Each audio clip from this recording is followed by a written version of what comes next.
Imagine a massive river that starts practically next to the ocean, yet violently surges backwards into the desert. An ancient civilization that bypassed the Bronze Age entirely, a town where nearly every household has a set of twins. When most people think of Nigeria, they think of crude oil and the global reach of Nollywood cinema. But the country's diversity exists on a much larger scale. It is home to 525 living languages, making it the most linguistically diverse nation in Africa and the third most diverse on the planet. The landscape is just as varied. The traveler can move from dense, humid equatorial rainforests on the coast to the dry, near-desert conditions of the northern Sahel without leaving the country. Limiting the nation to modern stereotypes misses the point. The evidence proves that Nigeria is older, stranger, and wilder than the world realizes. In 1987, a well digger in Yogi State struck something solid 4.5 meters underground. It was the Dufuna canoe, an 8.5-meter boat carved from a single piece of wood, dated to over 8,000 years old. It is the oldest known boat in Africa and the second oldest in the world, predating many of the world's major religions. While much of the world progressed from stone to copper, then bronze, and finally iron, the Nok civilization took a different path. Excavations at sites like Toruga proved that over 24 years ago, the Nok leaped straight from the Stone Age into the Iron Age. They skipped the Bronze Age entirely. This jump is scientifically significant. Forging iron requires temperatures well over 11 degrees Celsius and complex chemical techniques, a massive technical hurdle compared to the lower temperatures needed for bronze. In Kwara, another historical anomaly remains the SE figures. This is the largest collection of stone images in Africa, with over 1,000 carved soapstone statues found in a single location, with no clear record of who created them. Nigeria's ancient history actively rewrites the established rules of human development. Geographically, the Niger River is a massive outlier, starting only 240 kilometers from the Atlantic.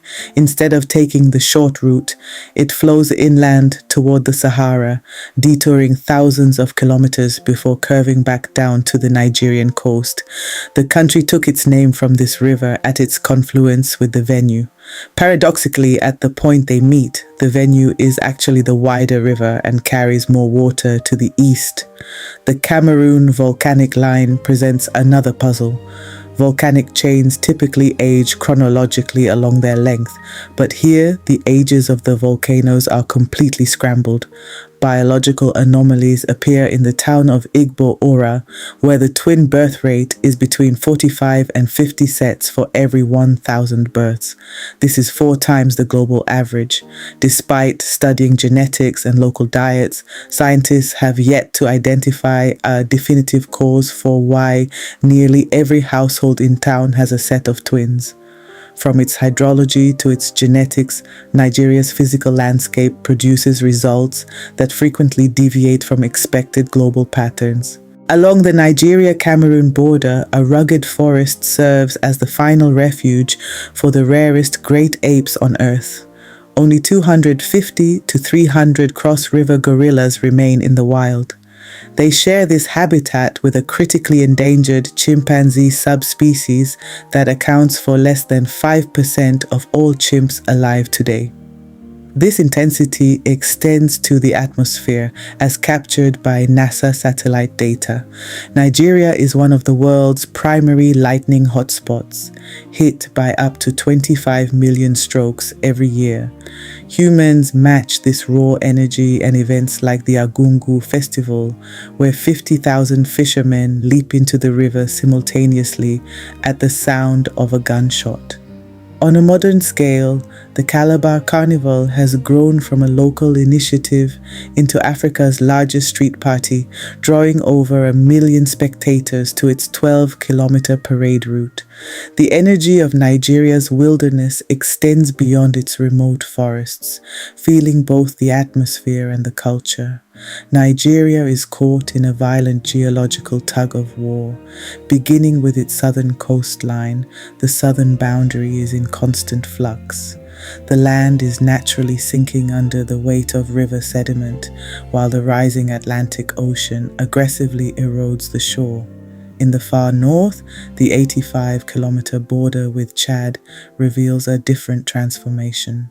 When first drawn, the line ran through open water because Lake Chad has shrunk by up to 90% since the 1960s.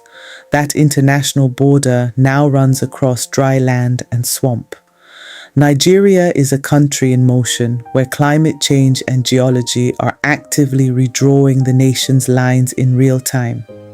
Even the historical record of Nigerian craft was often mislabeled for centuries. European royalty prize to the supple Morocco leather used in luxury bookbinding. This leather actually came from the Sokoto red goat, raised and tanned by craftsmen in northern Nigeria. It only took on its famous name because of the Moroccan traders who carried it across the Sahara. A land of 525 languages, ancient anomalies, and shifting coasts cannot be summarized by a single resource like oil. It is defined by the stone figures of Kwara, the lightning over the Niger Delta, the rarest apes on the planet, and the massive crowds of Calabar. Nigeria is older, stranger, and wilder,